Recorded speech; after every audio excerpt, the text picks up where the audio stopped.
Olá amigos, tudo bom? Aqui é o professor Jack Brandão. Estamos aqui mais uma vez no canal Imagens em Foco.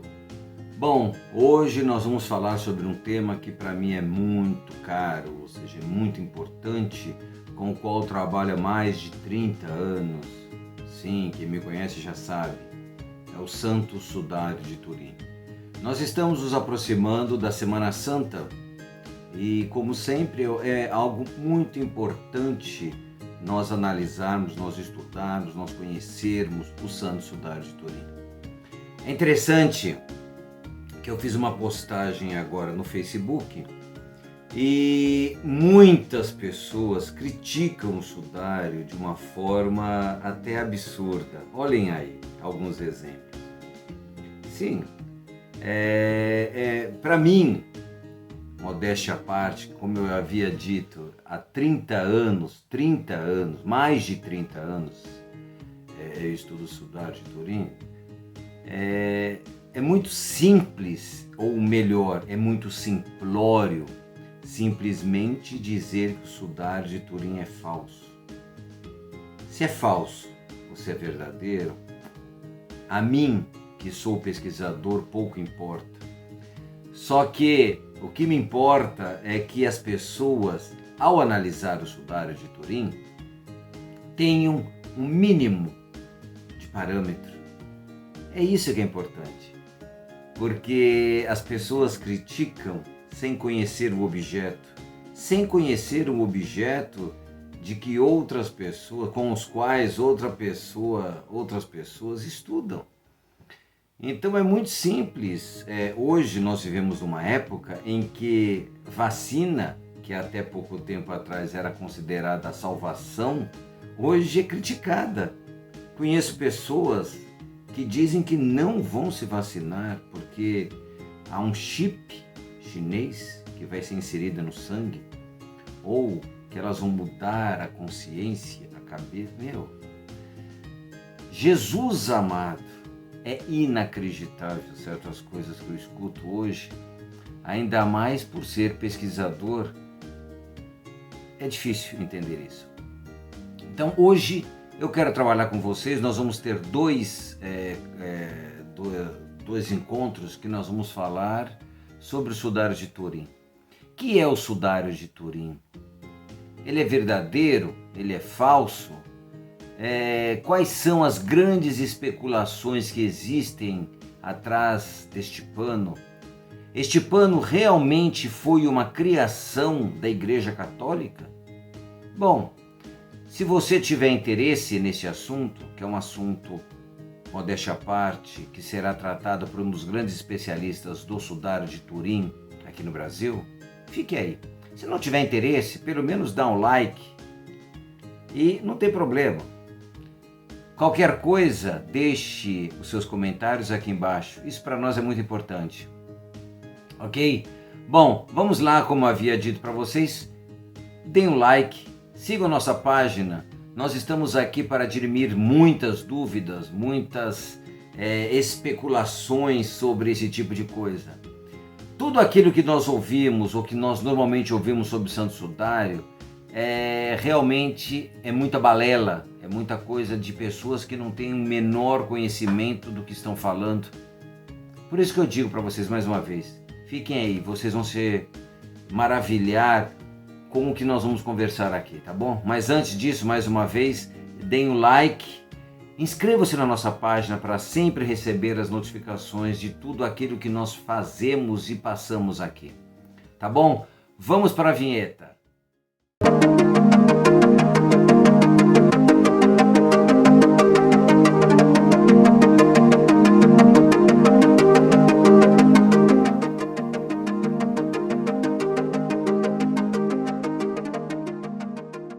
Bom, pessoal, quando nós falamos em Sudário de Turim, vamos lembrar o seguinte. Já no Evangelho de São João, está dizendo lá o seguinte, que quando João e Pedro chegam ao sepulcro após o anúncio da ressurreição levado por Maria Madalena, João espera na porta, era mais novo, e espera Pedro entrar. Quando Pedro entra, e João também entra logo a seguir, eles veem os panos no sepulcro e o sudário dobrado ao lado. Bom, é muito importante nós pensarmos o seguinte: sudário, a palavra sudário, na realidade, é uma palavra que nós empregamos de modo errado. O sudário, na realidade, era o pano que cobria a cabeça do morto. Por que cobrir a cabeça do morto? Porque havia uma ideia de respeito pelos mortos muito grande. Então não se deixava o rosto à mostra, como nós temos essa cultura no mundo ocidental e em muitos países do mundo oriental. Os judeus nunca fizeram isso, eles não aceitavam, como não aceitam que o morto, que o rosto do morto fique descoberto para apreciação pública. Não se aceita isso, se cobre o rosto do morto. Então, na época de Jesus também era assim. Então havia o sudário, ou seja, eles colocavam um pano em volta do pescoço, do pescoço e da cabeça, para quê? Para que a boca não abrisse. Porque se a boca se abrisse, isso também era uma falta de respeito ao morto. Então, além de colocar esse pano para fechar a mandíbula, para que a mandíbula não se abrisse, eles ainda colocavam um pano para cobrir o rosto. Além disso, eles enrolavam este morto em panos de linhos. Então isso era algo natural, era algo normal para os antigos judeus, para o povo hebreu, há muitos anos atrás. Como até hoje isso é uma realidade. Dê uma olhada, essa foto é uma foto de um funeral judeu.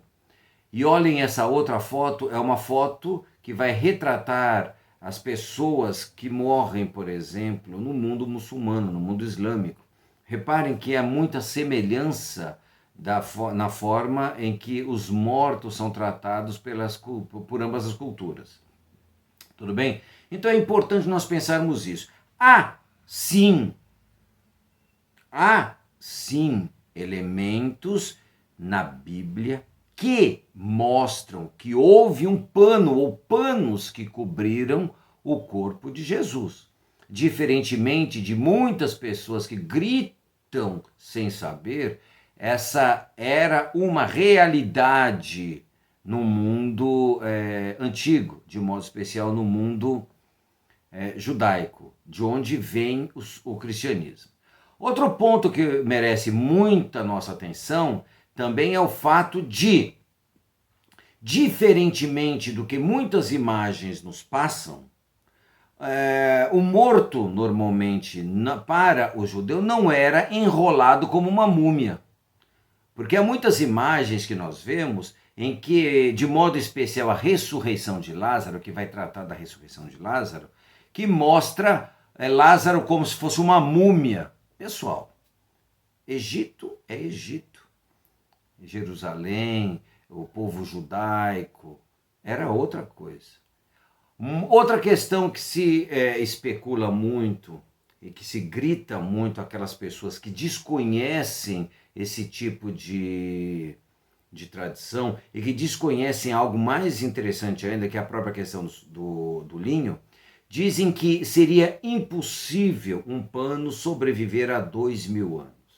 Bom, meus caros incultos, desculpe, eu tenho que falar isso. As pessoas que fazem essa afirmação, elas desconhecem o linho. O linho é um dos tecidos mais resistentes que nós temos, tanto que até hoje ele é muito empregado. Aquelas pessoas que conhecem o linho, principalmente as mais antigas, sabem que o linho é um tecido que suporta altas temperaturas. Tanto que se vocês repararem no ferro de passar, vocês vão ver que o ferro, a temperatura mais alta, está escrito o que no final? Linho. Porque o linho realmente é extremamente resistente. O linho, ele foi usado no Egito Antigo durante muito tempo. Se nós acreditamos que a nossa cultura, a nossa sociedade, a era cristã, nós temos 2000 anos de era cristã, é muito, nós não podemos esquecer que há 2000 anos antes de Cristo já se usava o linho. E há 2000 anos antes de Cristo, ou seja, 4000 anos, existem tecidos de linho intactos que foram descobertos nas pirâmides. Olhem essas imagens que eu estou passando para vocês, que eu tirei lá no Metropolitan Museum, lá em Nova York, e que vai tratar exatamente disso. São, que eu posso chamar de enxovais pós-morte, ou seja, para as pessoas que vão para uma outra vida no pós-morte, como se acreditava no Egito. Reparem que estes lençóis de linho estão intactos. É como se nós pudéssemos usar hoje. Tem quanto? Quase 4000 anos. Então, essa ideia de que um tecido de 2000 anos não sobreviveria é furada. Olhem aí outros exemplos que são mais recentes, que são praticamente da era cristã, que é o Egito da era romana. Olhem bem esse tecido, realmente está desgastado pelo tempo, mas é um tecido de ninho da época de Jesus, praticamente. Há 2000 anos há esse tecido, então o tecido está intacto. Então por aqui cai por terra essa ideia de dizer que um tecido de linho não sobreviveria a tanto tempo, ok? Então é importante nós termos isso. Um outro aspecto que para mim, enquanto pesquisador, torna o sudário um objeto sui generis, ou seja, um objeto único e que merece a nossa compreensão, a nossa atenção de modo especial do pesquisador, é entender que o sudário de Turim, ele nos revelou muitas estruturas até então desconhecidas. E quando eu digo estrutura, eu vou dar um exemplo para vocês, a própria questão da crucificação. A crucificação foi uma pena capital, ou seja, uma pena de morte, que existia há muito tempo, antes mesmo dos romanos. Era empregada em Cartago. Então, as pessoas em Cartago eram crucificadas. Roma, quando destrói Cartago e quando domina Cartago e passa a ser a senhora do Mediterrâneo, ela vai pegar alguns costumes dos cartaginenses, de modo especial a crucificação, e vai usar a crucificação como se fosse a grande pena capital para aquelas pessoas que fossem contra o poderio romano. Lembrem, quem era crucificado? Somente quem não era cidadão romano. Os cidadãos romanos nunca eram crucificados, eram decapitados. Tudo bem? Então é importante nós sabermos isso. Por quê?